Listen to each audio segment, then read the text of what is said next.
नमस्कार, द-सड़कनामा.com में आप सभी दर्शकों का बहुत बहुत स्वागत है। हमारे पास काफ़ी दर्शकों के कॉल और एसएमएस आ रहे थे पंचायत चुनावों को लेकर। तो आज हम चर्चा करते हैं पंचायत चुनावों को लेकर सड़कनामा के संपादक प्रमोद कुमार जी से। तो सर, हम आपसे जानना चाहेंगे पंचायत चुनाव कब होंगे? देखिए, पंचायत चुनाव पहले तो मैं सभी दर्शकों को नमस्कार करता हूं और सभी दर्शकों से अपील भी करता हूं, क्योंकि पंचायत चुनाव को लेकर के पिछले काफ़ी दिनों से बहुत सारी जो है फेक खबरें चल रही हैं। तो स्पष्ट तौर पे कहना चाहूँगा कि पंचायत चुनाव है वो क्योंकि मुख्यमंत्री मनोहर लाल ने भी कहा था, उससे पहले पर जो पंचायत डिपार्टमेंट जिनके पास है डिप्टी सीएम दुष्यंत चौटाला, उनका भी बयान आया। और क्योंकि काफ़ी सारे जो है हरियाणा सरकार के जो मंत्री हैं उन्होंने भी एक, और मुख्यमंत्री मनोहर लाल ने भी राज्य पंचायत चुनाव जो आयोग है उनको भी हरी झंडी दी और कहा कि पंचायत चुनाव कभी भी कराए जा सकते हैं। लेकिन बड़ा सवाल ये है कि चूँकि अभी पूरे हरियाणा में नगर निगमों के, नगर पालिकाओं के जो चुनाव है वो चल रहे हैं, वोटिंग हो चुकी है जिनका 30 तारीख को रिजल्ट आएगा। उसके बाद यानी कि जनवरी में जो है पंचायत चुनाव है वो डिक्लेयर हो सकते हैं, वो घोषित हो सकते हैं, ऐसी जो है उम्मीद जताई जा सकती है। इस बीच मैं एक जानकारी और भी जोड़ूंगा, क्योंकि पिछले 2 दिनों से हरियाणा सरकार ने एक नोटिफिकेशन किया है जिसमें पंचायत चुनाव को लेकर के जो बैलेट पेपर की जो प्रिंटिंग है उसका एक टेंडर है, जिसमें 21 तारीख वो टेंडर है वो होना है। तो ये जो अंदाज़ा लगाया जा रहा है कि 21 तारीख से पहले पंचायत चुनाव नहीं होंगे, लेकिन एक ये जरूर माना जा रहा है कि पंचायत चुनाव जनवरी में जो है डिक्लेयर हो सकते हैं। उसके बाद 3 चरणों में पंचायत चुनाव होंगे। जिस तरह से इससे पहले जब पंचायत चुनाव हुए 2016 में, तो भी जो है 3 चरणों में हुए। पहले चरण में हर जिले में और एक सप्ताह का जो है अलग अलग जो चरण दिया गया, रविवार को जिस तरह से चुनाव संपन्न कराए गए। और वो जो पिछला जो चुनाव है उसकी भी कुछ जो है फेक जो है अखबार की कटिंग है वो भी वायरल हो रही है। तो सभी दर्शक है उस बात पे ना जाएं, लेकिन चुनाव है वो जनवरी में डिक्लेयर हो सकते हैं। उसके बाद क्योंकि जनवरी में ड्यू है, इससे पहले जब 2016 में जब चुनाव हुए तो जनवरी में हुए 11 जनवरी को, फिर दूसरा जो चरण था वो 17 जनवरी को हुआ और तीसरा चरण है वो 24 जनवरी को हुआ। तो अभी भी जो है जनवरी में डिक्लेयर हो करके फरवरी में भी हो सकते हैं, और ये मार्च से पहले है जो है ऐसी जो खबरें आ रही हैं सूत्रों के हवाले से कि मार्च से पहले चुनाव होने हैं। जी, क्या फिर से ड्रॉ होंगे?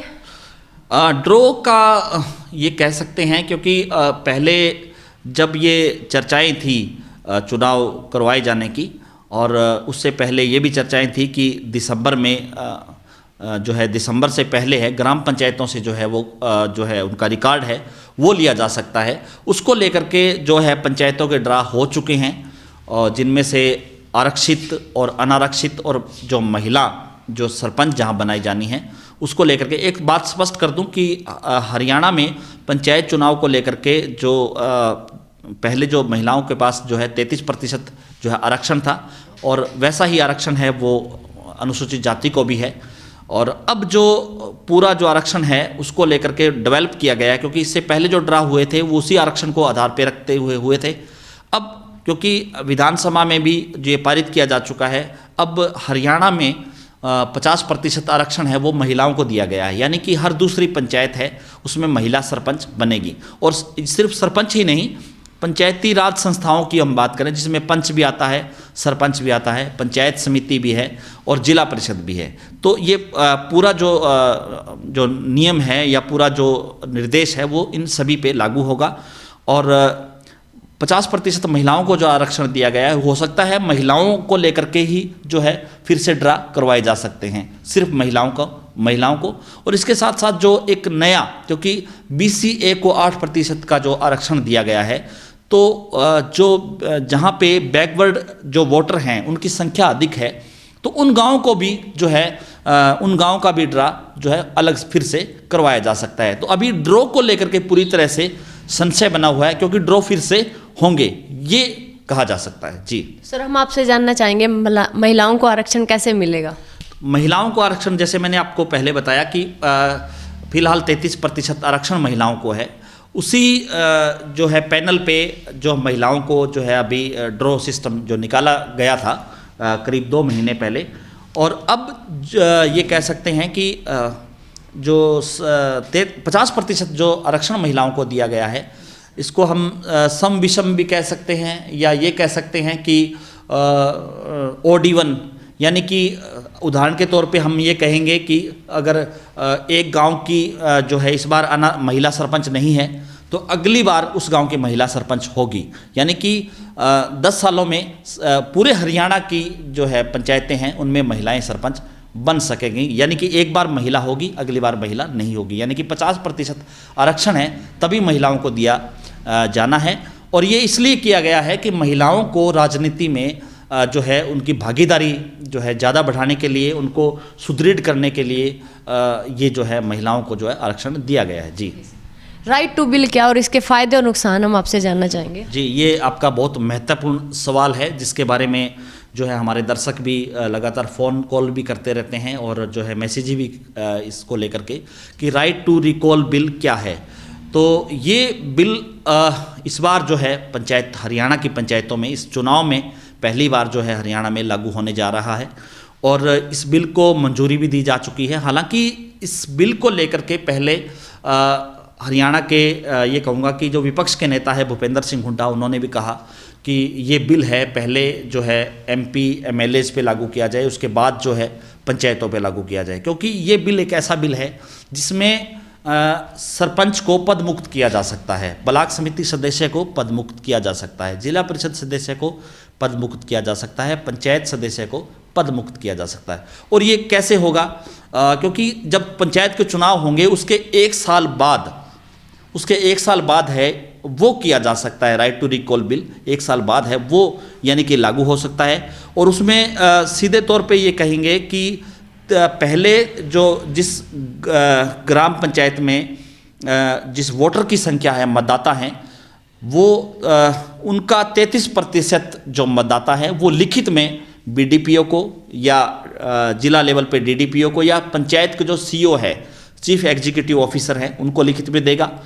अविश्वास प्रस्ताव है वो 33% लोग हैं, यानी कि वो लेकर के आएंगे। उसके बाद संबंधित अधिकारी उस गांव में 1 महीने का उसमें टाइम है कि वो दौरा भी करेंगे, पूरे जो लोगों को 2 घंटे तक चर्चा करवाएंगे उनकी, और उसके बाद वो गुप्त मतदान भी करवाएंगे। उस गुप्त मतदान में अब यहाँ से उसको रिकॉल शुरू हो जाता है कि गुप्त मतदान में अगर 67%, यानी कि 67% जो लोग हैं वो सरपंच के खिलाफ वोट करते हैं, तो वो सरपंच है वो पद मुक्त हो जाएगा। यानी कि 2/3 से अधिक जो लोग हैं वो अगर उसको अगर अस्वीकार करते हैं, स्वीकार नहीं करते हैं, तो उसको पद मुक्त किया जा सकता है। और इसमें एक बड़ी बात ये भी है कि अगर ऐसा नहीं होता है, मान लो 33% लोगों ने पहले एक गांव में अविश्वास प्रस्ताव लाने के लिए आवेदन किया, अधिकारी गांव में आए और गुप्त मतदान भी हुआ, लेकिन 67% लोगों ने 67% लोगों ने यानी कि 65% लोगों ने भी अगर ये कह दिया कि ये सरपंच हमें स्वीकार नहीं है, और बाकी 35% लोगों ने ये कह दिया या भी हमें ये स्वीकार है, तो फिर आप वो सरपंच पद मुक्त नहीं होगा और अगले 1 साल तक आप अविश्वास प्रस्ताव नहीं लेके आ सकते। राइट टू रिकॉल बिल है वो नहीं लागू हो सकता, वो 1 साल में एक बार ही हो पाएगा। तो ये पूरा प्रोसेस है। और इसको लेकर के एक बात ये भी है कि पहले विपक्ष ये कह रहा था कि अगर ये लागू हो जाता है तो ग्राम पंचायतों में झगड़े बढ़ जाएंगे, गांव के जो लोग हैं वो उसमें जो है विकास की बात ना हो करके सरपंच को हटाने ना हटाने की कार्रवाई भी चलेगी। तो इस तरह की बातें हैं। लेकिन ये भी ठीक है कि अगर कोई सरपंच, कोई पंचायत समिति सदस्य या जिला परिषद सदस्य अपने मतदाताओं की बात पर खरा ना उतरे तो उसको हटाने का भी अधिकार उनको मिल जाएगा। ये राइट टू रिकॉल बिल है। जी, तो लगातार हमारे साथ बने रहिए और इस वीडियो को ज़्यादा से ज़्यादा शेयर जरूर कर दीजिएगा ताकि तमाम जानकारी सभी लोगों तक पहुंच सके।